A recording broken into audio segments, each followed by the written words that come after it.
when I came here, I was literally a fish out of water. I found myself going, where do I go? What's an audition? Where do I go to audition? So it was a little bit of a struggle. And I like couch hopped for like 3 months. Yeah. And what was your first big break in New York? My first New York big break? Yeah. Camelot at Lincoln Center with the New York Philharmonic. Oh, nice. That's Yeah. a nice way to start, Yeah, right? it was really cool.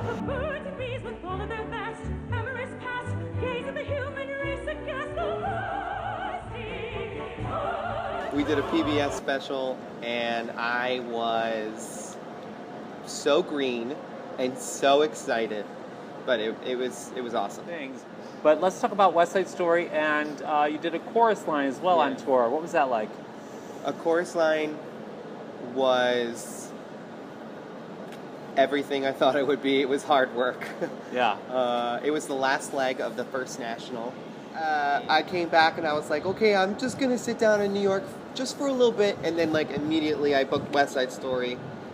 But all along I feel like I had been secreting that because I knew I wanted to do West Side Story, and I took that job. That was fun. I toured with that for like 2 years. It was that was even more hard work. Joey McNeely his choreography was no joke.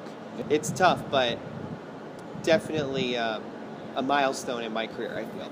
And then I was back on the road dancing Jerome Robbins. It's incredible. Like the choreography is probably my favorite part of the show. Mm-hmm. And being able to dance at the gym, so much fun. So where'd you get your dance training? I mean, I know you have to be these days a triple threat. So what do you have to say about that? I have to be honest. I started really late. So, I grew up as a kid doing regional theater, a couple of little tours, but it was never like formal dance training. Like I was never put in a ballet class. My twin sister, I'm a twin. Oh wow. Yeah, she was the one who was in like dance class, so I grew up going to her recitals. So then when I went to a performing arts high school, I didn't really start like a formal dance class until I was 17. Mm-hmm. Wow, that's amazing. Yeah, late. And you have to be good because pulling off a show like Chicago is very dance-oriented, Yeah. and West Side Story, of course, one of the most challenging. But I have to say, let's go back to Chicago. So many of my friends are in that. I want to say hi to Brian O'Brien, Brian Spatomek, Peter Nelson. We love you all. It's such a great show. Please go see it if you haven't, because this cast is always the sexiest men on Broadway, and it's always a good time to go to that show, right? It is a good time. There's a lot of pelvic thrusts and hip isolations. Yes. Okay, another thing that you had on your resume is dialect. So what is your favorite dialect to do? I like to do the Spanish accent, particularly Mexicano, man. I like to talk like this, like I'm from Mexicano. Oh, order a tequila. Tequila.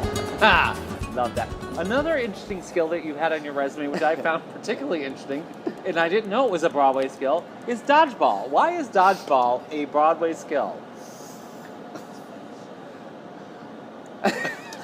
No answer.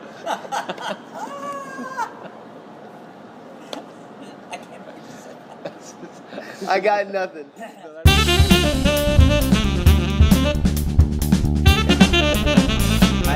I'm really into gardening. Okay, so that's why he asked me if I fertilized my plants, because my plants are all dying upstairs, right? They are not. Well, they're not dead yet. They still have some life in them. I do like to garden. Where do you garden? In Manhattan? Do you garden other people's gardens? Where do you live? I live in Astoria, Queens, and I live in a townhome that has a garden out front. Okay, but here's the thing. I can't even believe I'm about to admit this. The garden out front is for my landlords who live below us, but they don't know that every spring. They think it's a magic garden. They think it's just your garden gnome. Every spring I plant I sprinkle wildflower seeds in their garden, and then I just kind of secretly watch them grow. That's pretty amazing. So Michael, one of the reasons I chose you to be a Broadway hero, as all of our Broadway heroes, is the amount of work you do for charity, which is so overwhelming. Tell me why that's so important to you. You've done the Easter Bonnet, you've done Broadway Backwards, you've done Broadway Cares, you've done Broadway Bears. Why do you do these things? I do these things because I believe in the cause.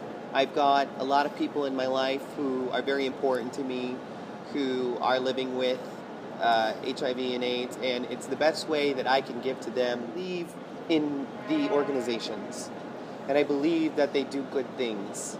And it's not much that I can give, but for me, like, it's because I mean, if I had like $1 million to donate, I would gift, and I try to help as much as I can to show that I care, because I do. I do care. That's great. We're partnered with all the major charities, including Broadway Cares, the Actors Fund, Colin Lord, Housing Works, you name it. We support all of you, and please go to our website and find out information about all these organizations and make a big donation.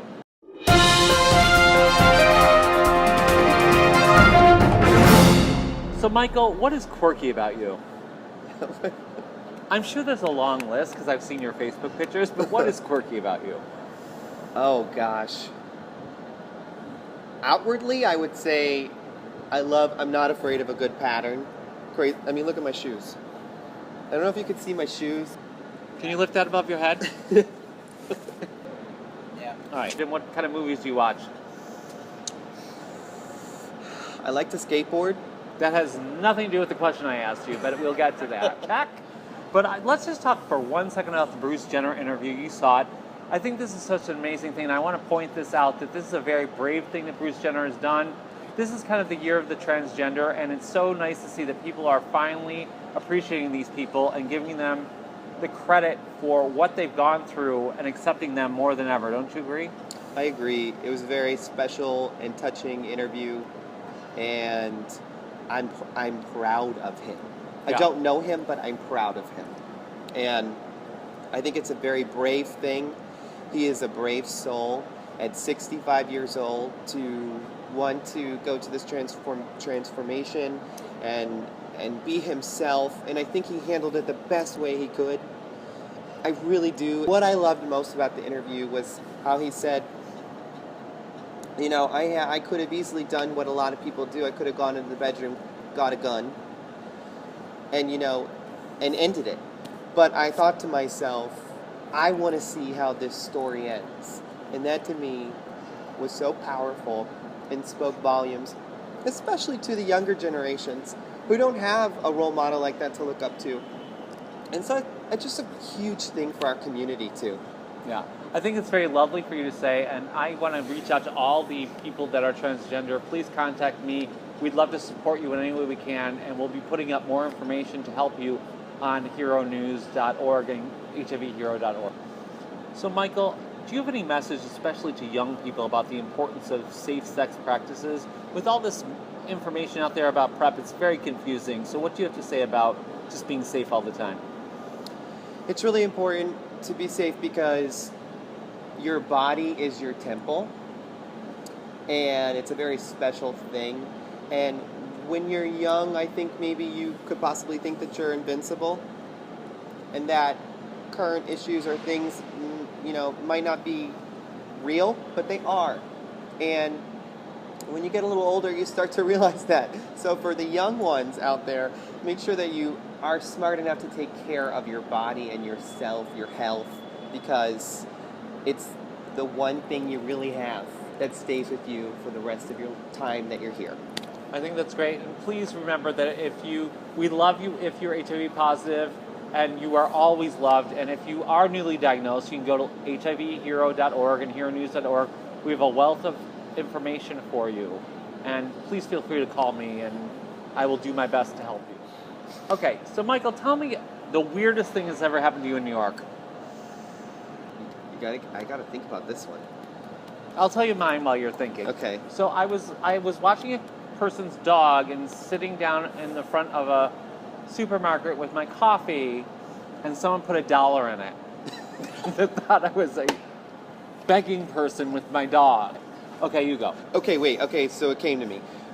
Okay, so I lived in Tokyo for a year, as I mentioned. So I was lying in bed one afternoon, and I was getting ready to leave the house, but I was going to give myself a little, 15-minute nap. And I started thinking of this girl that I used to work with who lived in Japan. She was a Japanese girl. And I thought, oh, I'm going to be nice to see her. I feel like I'm going to see her. Get on the train, have my headphones on. I'm on the train for like a good 20 minutes. I'm just, my head is down. I'm just looking at my phone, listening to music. And all of a sudden I look up, and there she is, sitting directly across from me. Happened to be visiting New York. You're kidding? And wow. we locked eyes, and then we were like, "Oh my gosh!" And she barely speaks English, but I gave her a big hug right there in the sun, on the train car. But Well, let's hear the Japanese dialect. What did you say to her? I don't speak Japanese, but I do. Oh, you spent a year there. You can do the dialect. Let's hear it. But okay. Would you like to hear my old lines? Yes. 王将様方、素敵な声をしたいなら、ピロの店先へないねんてる。僕たちとロマンスの名人、ドナルド・ダックにお任せを。So, Michael, you made it on Broadway, very successful career, young guy. What advice do you have for young people that want to do what you're doing and make it on Broadway? I would say that go to class, especially if you want to do musical theater. Go to dance class and get used to picking up choreography really fast, and make sure you're acting through your dance. But the most important thing that no one told me, and I figured out for myself, and so the best kind of wisdom I can impart is to recognize that everybody in this business has their own journey. Some kids move here, right, and get a Broadway show right out of college, and some people have to work a little bit harder, like myself. Mm-hmm. And that's okay. It's okay. There's no race. It's a getting there. It's not a matter of if, it's a matter of when.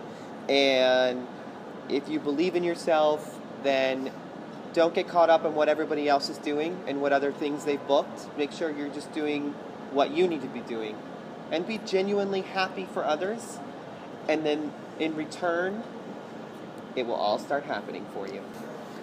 So, Michael, our slogan is condoms are hot. Do you think condoms are hot? Condoms are hot, and they're also tight. All right, so you know what? Practice makes perfect. Have a good time with your partner putting them on. Practice on a banana. Just do creative things.